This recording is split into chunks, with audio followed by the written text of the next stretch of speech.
Vice President Kamala Harris's campaign has been caught editing various outlets' headlines to appear in Americans' Google searches as sponsored ads. According to an Axios report, over the last 10 days, the Harris campaign has edited the headlines and descriptions of almost a dozen outlets' articles found through Google search advertisements to appear as search ads from the Harris campaign. The Harris campaign has been editing news headlines and descriptions within Google search ads that make it appear as if The Guardian, Reuters, CBS News, and other major publishers are on her side. It's a common practice in the commercial advertising world that doesn't violate Google's policies, but the ads mimic real news results from search closely enough that they have news outlets caught off guard. The sponsored search results display a small disclaimer that says it was paid for by Harris for president and is labeled as sponsored. Still, some media professionals raised concerns about the tactic, claiming that it could reflect poorly on news outlets. Since August 3rd, nearly a dozen news companies have been used in these types of search ads from the Harris campaign. Examples include The Independent UK, NPR, AP, The Guardian, USA Today, PBS, CNN, CBS News, Time, and others, including local outlets like North Dakota radio station WDA Radio. The ads include links to real articles from the news outlets, but the headlines and supporting text have been altered to read as though the articles support the Harris campaign's objectives.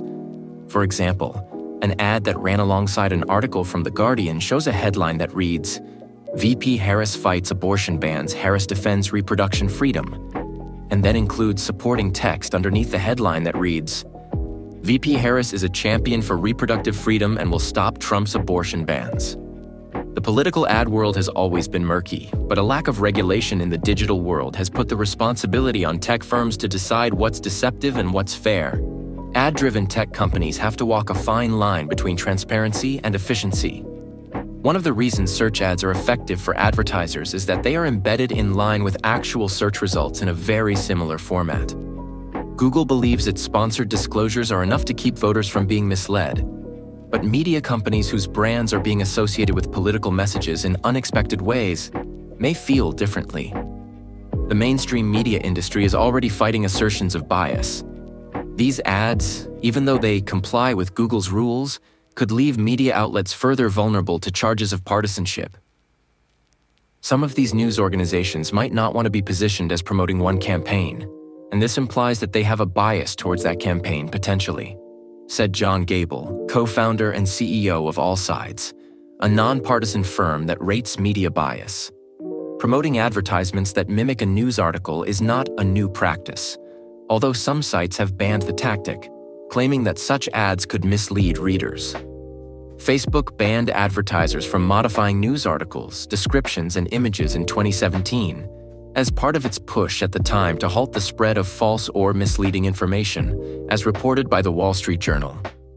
The Harris campaign's latest stunt could add to the growing number of questions the vice president has yet to answer. Since launching her campaign 3 weeks ago, Harris has yet to do a sit-down interview or a press conference. To highlight that, Senator Vance and President Trump are showing up where Kamala Harris is not, a campaign spokesperson previously told the caller. Senator Vance is doing the same by going to the same places that Kamala Harris is going but refusing to take questions.